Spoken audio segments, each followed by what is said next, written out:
그리고 주식 비중이 많은데 이거를 팔아야 될지 아니면은 버텨야 될지, 언제 이 증시가 반등을 하느냐. 안녕하세요, 달란트 투자입니다. 현재 이 글로벌 증시는 우한 폐렴 이슈 때문에 몸살을 앓고 있습니다. 전일 코스피 지수와 코스닥 지수가 각각 3% 넘게 하락을 했는데요. 아무래도 이 글로벌 증시 대비 우리나라 주식시장이 좀 더 민감하게 반응한 이유는 설날이라는 그런 연휴 기간 동안 이틀간 휴장을 했기 때문에 그간 반영하지 못했던 악재가 한꺼번에 반영이 되면서 급락을 했습니다. 자, 역사적으로 이렇게 이 전염병 이슈, 질병 이슈가 증시에 영향을 미치고 우리나라 경제에도 영향을 미친 그런 적이 종종 있는데요. 실제로 이 전염병 이슈 때문에 2002년 사스 발병 당시에 이 GDP 성장률이 1%포인트 이상 하락한 그런 경우가 있고요. 메르스 당시에도 우리나라를 방문하는 외국인들이 줄어들면서 실물 경제에 타격을 입힌 적이 있습니다. 자, 과연 그렇다면은 이 시점에서 투자자들이 궁금해하는 그런 부분이 무엇이냐? 현재 이 주식을 들고 있는데, 그리고 주식 비중이 많은데 이거를 팔아야 될지 아니면은 버텨야 될지, 오히려 이런 기회를 매수 기회로 활용을 해서 사야 되는지, 이런 부분이 궁금할 텐데요. 실제로 제 유튜브 채널에 댓글로 종종 우한 폐렴 이슈 때문에 지금 주식을 팔아야 되는지 이런 것들을 문의하는 분들이 더러 계세요. 자, 그래서 오늘은 여기에 대해서 한번 알아보도록 하겠습니다. 현재 이 우한 폐렴 이슈로 전체 뉴스 채널이 도배가 되고 있거든요. 자, 이에 따라서 일반 시민들 그리고 투자자들한테 공포 심리를 조장하는 그런 효과가 있어요. 자, 그래서 팩트를 기반으로 현재 이 주식시장 진단을 해보겠습니다. 먼저 역사적으로 이 질병 이슈가 증시를 간탕한 적이 대표적으로 3번 정도 있습니다. 바로 2002년 말에 발생한 사스, 그리고 2009년도 상반기에 발생한 신종플루, 마지막으로는 우리나라를 상당히 많은 피해를 입혔던 메르스, 이건 2015년 5월, 6월 달에 발생을 했습니다. 그리고 바로 지금 신종 코로나 바이러스라고 해서 우한 이슈가 우리나라뿐만 아니라 이 글로벌 시장을 강타하고 있는 그런 상황입니다. 자, 하나하나 차근차근 살펴보겠습니다. 자, 첫 번째, 사스죠. 사스는 2002년 11월 달에 발생을 한 이후로 2003년 상반기에 상당히 유행을 했던 그런 질병입니다. 전 세계적으로 8,000명이 넘는 감염자를 낳았고요. 그리고 사망자 역시 800명이 넘어서 치사율은 한 10% 정도 됩니다. 그리고 두 번째, 2009년도에 발생한 신종플루. 이 신종플루 같은 경우에는 WHO에서 공식적으로 집계할 수 없다 그랬어요. 너무나도 많은 그런 감염자를 배출을 했기 때문에. 자, 그래서 사망자 수도 상당히 많습니다. 글로벌리 17,000명 정도 되고 우리나라에서도 200명이 넘는 그런 사망자를 발생을 시켰습니다. 그리고 그 다음으로는 메르스, 중동 호흡기 증후군이죠. 자, 이 메르스 같은 경우에는 원래는 2012년에 이 중동 지역에서 발생을 한 이후에 우리나라에 유입이 돼서 유행을 했던 시기는 2015년입니다. 2015년 5월 달에 우리나라에 첫 감염자가 발생을 했었죠. 자, 그래서 글로벌리 한 1,599명의 감염자를 낳았고 사망자가 생각보다 상당히 많습니다. 우리나라에서도 한 189명의 감염자를 낳았고 그 중에서 40명에 가까운 그런 사망자를 냈습니다. 그리고 현재 이 우한 폐렴 같은 경우에는 작년 12월 12일 날 첫 감염자 보고가 나왔었고요. 그리고 나서 지금 한 달이 조금 지났는데 현재까지 4,400명, 28일 기준입니다. 4,400명이 조금 넘는 그런 확진자를 발생을 시켰고 100명이 넘는 사망자가 나왔습니다. 자, 여기까지가 이 수치로 정리한 그간의 이 증시에 영향을 미쳤던, 그리고 우리나라 실물 경제에 영향을 미쳤던 그런 질병 이슈입니다. 자, 그렇다면은 한번 정리를 해보겠습니다.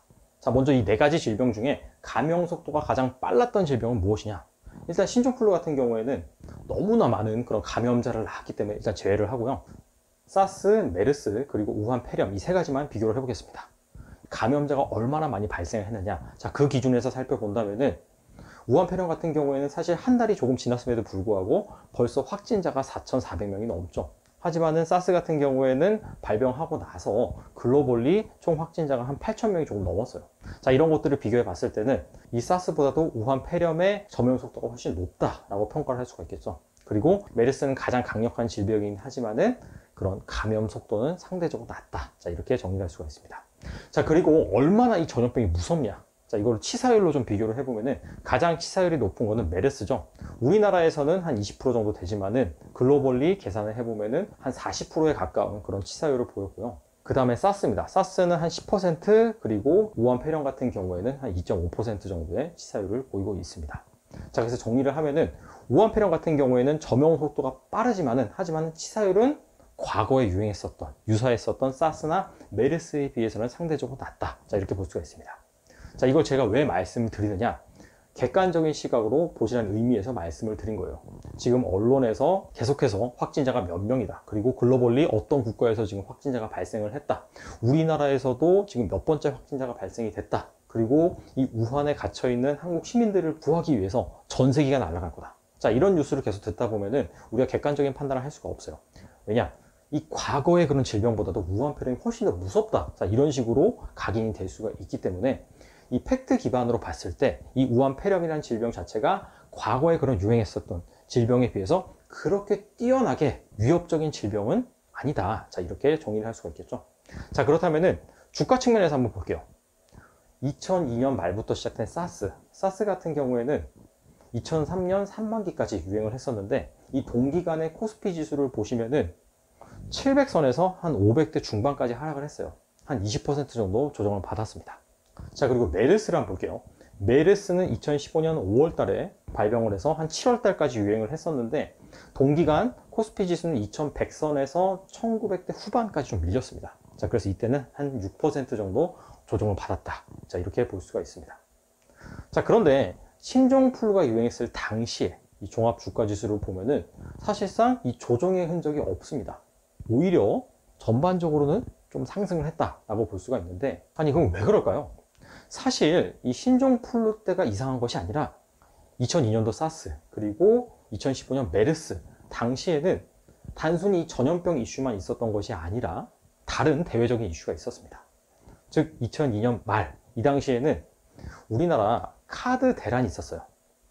카드를 무분별하게 발행을 해주면서 많은 신용 불량자를 낳아서 이게 국가적인 문제가 됐었습니다. 그 다음에는 미국과 이라크의 전쟁 이슈가 있었죠. 즉 이런 것들이 복합적으로 작용을 하면서 상당히 불확실성이 가중이 되면서 주가가 하락했다라고 볼 수가 있겠고, 2015년 당시에는 단순히 메르스 이슈가 있었던 것이 아니라 중국의 위안화 평가 절하 이슈가 있었고요. 그거 자체가 글로벌 디플레이션 우려를 자아냈습니다. 그리고 미국 같은 경우에는 6년 만에 기준금리를 인상하는 또 그런 환경에 직면해 있었거든요. 이와 관련된 불확실성이 오히려 우리나라 증시를 강타했던 그런 상황입니다. 자, 그렇기 때문에 단순히 이런 질병 이슈 때문에 증시가 조정이 됐다라고 보기에는 설득력이 약하다. 자, 이렇게 볼 수가 있습니다. 자, 그런 관점에서 본다면은 지금의 현재 이 우한 폐렴 이슈 때문에 글로벌 증시, 우리나라 증시가 급락을 계속해서 할 것이다 라고 보는 것도 문제가 좀 있겠죠. 아니 그런데 여기서 좀 그렇다면 궁금한 것은 무엇이냐? 분명히 서두에 이런 전염병 이슈가 있었을 때 실물 경제가 타격을 입었고 GDP 성장률이 하락을 했다라고 말씀을 드렸었잖아요. 그런데 왜 주가는 오히려 하락을 했다가 다시 반등을 하고, 오히려 이렇게 하락폭이 깊었던 게 꼭 질병 이슈만은 아니다 이렇게 말씀드린 이유는 무엇이냐면은, 물론 실물 경제에 타격을 입히고 기업들의 실적이 감소할 수 있지만은, 자, 이런 것들이 일회성이라는 거죠. 계속해서 실적이 감소한다라고 한다면은 이 증시 하락폭이 깊고 오랫동안 지속이 되겠지만은, 그것이 아니라 자, 전염병이 발생을 했을 그 당시에만 어느 정도 영향을 미친다라고 볼 수가 있습니다. 자, 그렇다면은 언제 이 증시가 반등을 하느냐, 이 부분이 가장 궁금한 그런 포인트겠죠. 이거는 바로 이 공포가 극에 달했을 때가 바로 증시의 반등 시점이다. 자, 이렇게 정리할 수가 있습니다. 감염자가 지금 현재 계속해서 늘어나고 있잖아요. 자, 이것이 어느 정도 정점을 이루고 감염자의 증가 속도가 둔화되는, 자, 그런 시점이 올 거예요. 자, 그때부터가 이 주식시장이 반등할 수 있다. 자, 이렇게 정리해 볼 수가 있을 것 같아요. 자, 그래서 제가 이거를 수치적으로 확인할 수 있는 그런 사이트를 말씀을 드리겠습니다. 자, 이 사이트는 기샌드 데이터라는 사이트인데, 누가 만들었는지 몰라도 이 우한 폐렴 이슈를 파악하기에는 정말 잘 만들었다라고 볼 수가 있는데, 이 사이트에 대한 URL은 제가 설명 페이지에다가 적어 놓겠습니다. 자, 맨 처음에 이 사이트에 들어가 보시면은 여기 이렇게 전 세계 지도가 나와 있어요. 축소할 수도 있고 이렇게 확대할 수도 있고. 자, 그래서 이 빨간 점이 바로 확진자, 우한 폐렴 확진자가 발생한 지역이고, 이 커서를 갖다 대다 보면 보시다시피 여기에 몇 명이 확진이 됐고 사망자가 얼마인지, 자, 이런 부분들이 나와 있습니다. 자, 우리나라에도 나와 있고요. 그 다음에 전 세계적으로 미국 그리고 유럽 지역에도 이렇게 확진자가 발생했다, 이런 식으로 표시가 되어 있습니다. 중요한 것은 무엇이냐면은 좌측 하단에 있는 이 Total Confirmed Cases라고 해서 실질적으로 감염자가 얼마나 많이 발생하고 있느냐, 이 데일리로, 이 부분인데요. 자, 여기 확대 버튼을 누르면은 크게 볼 수가 있습니다. 그리고 커서를 갖다 대면은 일별로 확진자가 얼마나 발생을 했는지 이렇게 확인을 할 수가 있습니다. 자, 그리고 이 주황색 그래프는 바로 이 중국의 확진자 수고요. 그 다음에 이 노란색 그래프는 중국 외 지역의 확진자 수입니다.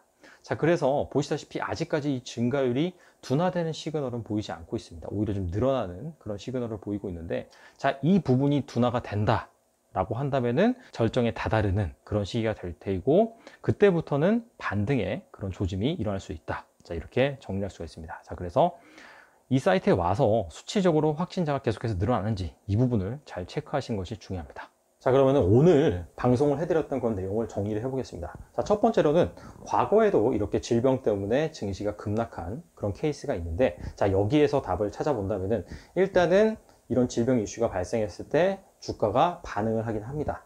하지만은 2, 3개월 이내에 바로 반등을 했고요. 분명히 실물 경제에 타격을 입혔음에도 불구하고 주가 반등 속도가 빠른 그런 이유는 무엇이냐면은 이것이 지속되는 것이 아니라 일회성일 그런 가능성이 높기 때문입니다. 자, 그리고 사스나 메르스, 이때 당시에는 주가 조정폭이 상당히 좀 깊었는데 그 이유는 무엇이냐? 단순히 이 질병 이슈뿐만이 아니라 대외적인 악재가 겹쳐 있었다. 자, 그런 부분을 잘 기억해 두시고요. 증시의 반등 시점이 언제가 될 것이냐? 이 감염자가 최고조에 달했을 때, 그리고 그 얘기는 무엇이냐면은 이 감염자 수의 증가 폭이 둔화됐을 때, 자, 이때부터가 증시의 반등 시점이 될 수가 있다라는 점입니다. 자, 그래서 과연 이 현 상황에서 주식을 팔아야 되느냐, 아니면 버텨야 되느냐, 사야 되느냐, 자, 그런 부분에 대해서 솔루션을 제시를 해드리면은 팔아야 되느냐라고 질문하신 분들 같은 경우에는 일단 한 대 제대로 얻어 맞았잖아요. 자, 그래서 이 시점에서 파는 거는 별로 좋지 않은 선택이다. 과거의 사례를 비추어 봤을 때는 조금만 버티면 다시 이제 반등을 하는 그런 그림이 나왔거든요. 자, 그렇기 때문에 만약에 본인께서 우량주를 보유하고 계신다라고 한다면은 버티는 것이 좋다. 자, 이렇게 말씀드릴 수가 있겠고, 가장 사실 좋은 사람은 그 전에 주식 비중을 가장 많이 줄여놓은 사람이죠. 자, 이런 분들 같은 경우에는 이 감염자의 증가율이 둔화되는 정점에 이뤘을 때, 자, 그때부터 비중을 늘려가는 것이 좋다. 자, 이런 식으로 말씀드릴 수가 있겠습니다. 자, 물론 이 투자 관점에서 우한 폐렴을 짚어드렸는데, 사실 투자 관점보다 더 중요한 건 무엇이냐면은 이게 하루빨리 잡혀서 더 이상 환자가 발생하지 않아야 되고 사망자도 발생하지 않아야겠죠. 그리고 그것이 진행이 된다면 자연스럽게 증시도 회복이 될 거거든요. 자, 그날이 빨리 오길 기대를 하면서 오늘은 여기까지 진행을 하겠습니다. 감사합니다.